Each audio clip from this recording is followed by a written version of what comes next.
mo bá mọ́mì kó provisions ẹ pẹ̀lẹ́ náà. báwo lára wọn. wọ́n bẹ́tà bọ́ dókítà sọ pé ó dọ̀tún náà kan tó discharge wọn. ó dà Jésù ṣeun gbà náà. ẹ pẹ̀lẹ́ náà.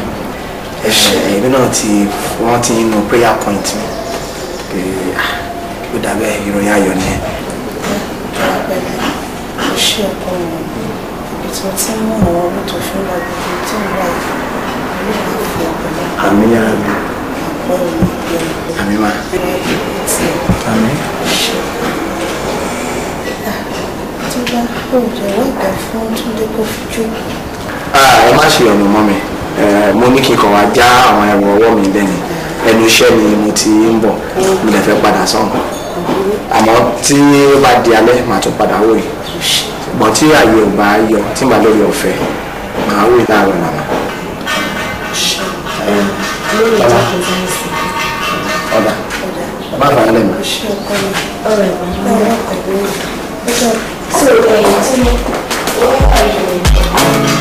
Ìwọ àti mi, èmi àti wọn, a ó jọ wà pẹ́pẹ́.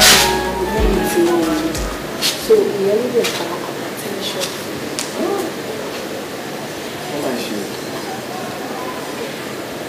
ilé tí wàá tó bí ọdún mélòó náà. Bíi 2 years and some months.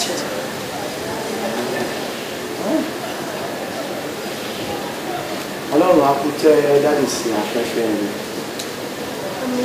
àmọ́ Ọlọ́run tẹ̀ ti tẹ̀wọ́ fún fífẹ́ rẹ̀.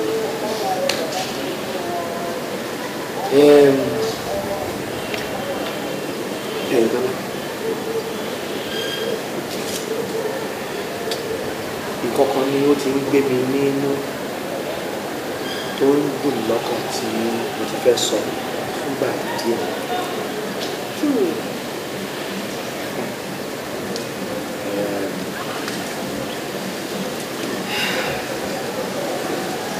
Sórí Jésù tí ó ń gbé nù kò ní fi ìmúlẹ̀ kò ní fi tẹ́lẹ̀.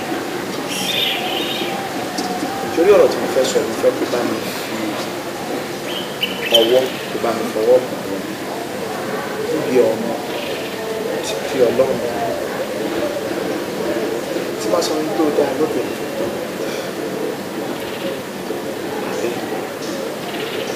Kò wá ṣe pé ó dáa lóbìnrin nìkan o tún wá ní ìwà gbogbo ìṣe sí ẹ ìsọ̀rọ̀ sí ẹ bí gẹ́gẹ́ bí ìlànà tí Bíbélì mímọ́ tí ó ti lálẹ́ bí ọmọlẹ́yìn Kristi ṣe lè kún ìwà nínú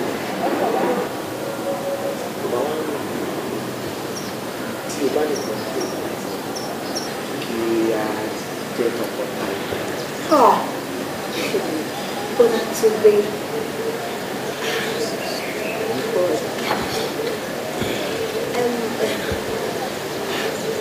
Actually, àtìgbà tí mo wò ó mi ò bá ìwà pàrọ̀pàrọ̀ àwọn ẹ̀dẹ̀ yìí ṣètò ìwọ̀n mo ẹ máa fún mi nígbà díẹ̀ láti wọ̀ àti pé ẹ mọ̀ pé orientation camp NYSC mi ti sí mọ́lẹ̀ tó tún máa dé.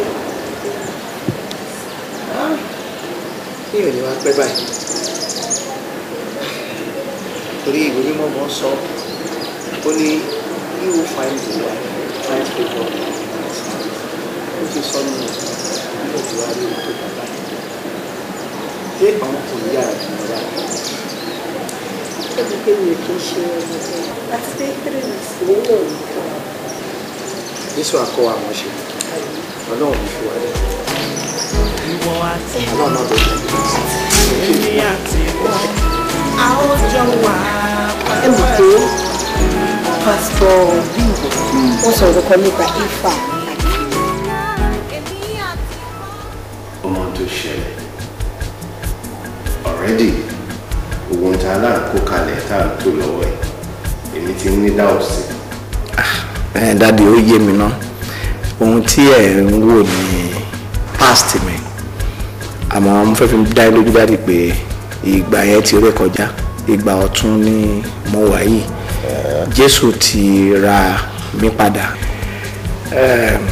ẹ má mi kàn dádì mi ò jẹ́ dójú ti family wa yìí mi lè dojú tì yín wọ́n ṣetán láti gbéyàwó mo dẹ̀ ti yí padà mo ti dọmọ lẹ́yìn Kristi. Túndé mi then anything eléyìí tó fẹ́ mú ni eléyìí tó fẹ́ rà ni eléyìí tó fẹ́ gbé anything let me know mo ṣetán láti support ẹ̀ from full support that is it. I thank you very much daddy. Mi ò ní fẹ́ kí n dà yín láàmú ní ibi tí ẹ mẹ́nu bà ń sìn yẹn because ẹ̀yin náà lẹ tọ́ mi débi tí mo dé mo lè ti tójú gbọ́ oníye tèmi náà ti kó sí account tí n fi sọ pé mo fẹ́ ṣe ìgbéyàwó sá and gbogbo yẹn náà ẹ jẹ́ kí n yọ̀ǹda yín bẹ̀ mo kàn fẹ́ bójú wo ẹ̀gbẹ́ mi kí n rí yín bẹ̀ ni pé bàbá yẹn mo kàn fẹ́ kẹ́ bá mi jókòó ẹ̀yin àtọwọn rẹ̀ yín kẹ́dẹ̀ ṣàdúrà fún wa èmi àti ìfẹ̀yìntàn lámì ẹ má jẹ́ kí n yan ilé ẹnu dáadé mo tó bẹ́ẹ̀ ni sá. Túndé mi. I'm ready sir.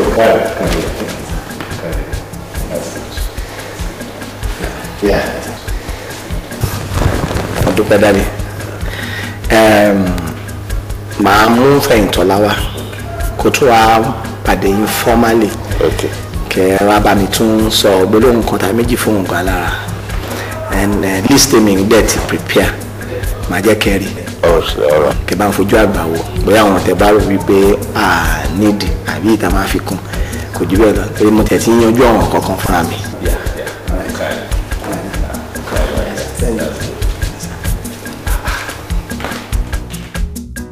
Bọ́lájí ọ̀rẹ́ ò lé mi mọ́ o dẹ̀ ní kí n dúró dẹ̀ sí club 68 lánàá I waited to 12 òru òun yọjú òpè mí má bínú òṣìwò ló ń bá mi sọ ṣé mo kó tí ń di ẹlẹ́kejì ẹ ok mi ò sí nílé mo wà lábẹ́òkúta for a small business meeting màá dèdè lọ́tùnla ok good night. tó parọ́ fún kò wà lábẹ́òkúta.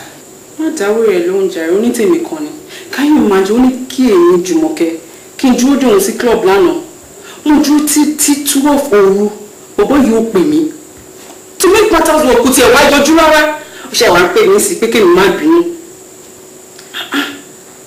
wọ́ṣá bí tí ẹnìkan ò bá bàjẹ́ tí ẹnìkan ò ní dá club yẹn náà ni ti meet custom officer kan lánàá ọpẹ́lọpẹ́ òun ló gbé mi ṣe fàájì ó dẹ̀ ti pè mí pé òun bọ̀ ń bíbà ilé mi tí mò ń bá dẹ̀ parọ́ fún Bọ́lájí bẹ́ẹ̀ wèrè á ní òun fẹ́ wá sí bíbà ilé mi. dúró jù mí ṣé kò kí n sú èmi. kí ni kò kí n sú mi ṣé mo ju èèyàn tí nǹkan máa ń sùn ni ó dà wá bọ́ tuntun kò kí n sú mi kò dẹ̀ ń rẹ̀ mí ṣé o mọ̀ wípé ìgbà ara là ń búra ni ẹnìkan kí n bú Ṣàngó lẹ́rùn tí mo bá ṣe gbogbo nǹkan tí mo fẹ́ ṣe ń sìn tí bá lọ settle down mo settle down nìyẹn irú ẹ̀yin ìgbà Jésù báyìí tí ò bá tọ́ ìta wò kẹ́ tó má rí ìgbà yẹn gángan ni tá a má ṣe àwọn ọmọ yìí. Ọlọ́run ló jẹ́. ẹ pẹ̀lú àǹtí gba Jésù ọ̀rọ̀ ara yín la kún bá yín sọ. bí kí ni nígbà tí mi ò ṣe ọmọ ojú ìrọ̀ láàrin. ṣọ́ ẹnu ẹ̀ mo ní kó ṣọ́ ẹnu ẹ̀. ọ̀yà má bínú àmọ́ ìwọ náà lọ lọ́kọ lásìkò ń lọ. very soon màá surprise ẹ.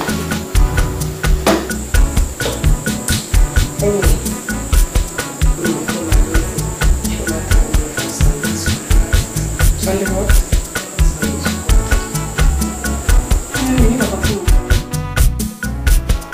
I am very delighted. Túndé, ó jọ mí lójú. First as a chartered broker, you know, ó fi gbé legacy our parents dìde ni, you know. Mọ́mí ẹ̀, insurer, èmi chartered accountant. As if that is not enough, ó tún wá add glamour sí pẹ̀lú quintessential beauty tó gbé wọlé fún wa. My dear, I am impressed. You see, pẹ̀lú gbogbo ìgbésẹ̀ o kàn jẹ́ kó rí mi wú ni. Nígbà tó tún máa mú wọlé, ó tún jẹ́ ọmọ tó gba Jésù sínú ayé ẹ̀. Màmá Túndé kò wọ́pọ̀ nínú àwọn ọmọ ọ̀sìn yìí. Ẹ purọ́ irú ọmọ bẹ́ẹ̀ wọ́pọ̀ inú mi dùn ayọ̀ mi kún ní agbára Jésù ẹ bára yín kalẹ̀. Amen. I'm not only your mother-in-law màmá ẹ ni mo jẹ́ fọkànbalẹ̀ ilé rẹ lówó. Ẹ ṣeun dádì àti mọ́mì ẹ pẹ́ fún wa náà ló ti gbọ́.